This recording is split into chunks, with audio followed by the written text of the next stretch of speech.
since mass production yung ginagawa ng Amerika ng World War II.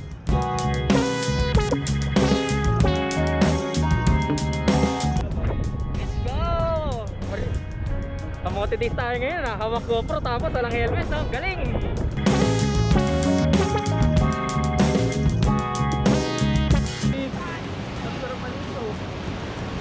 Shout out!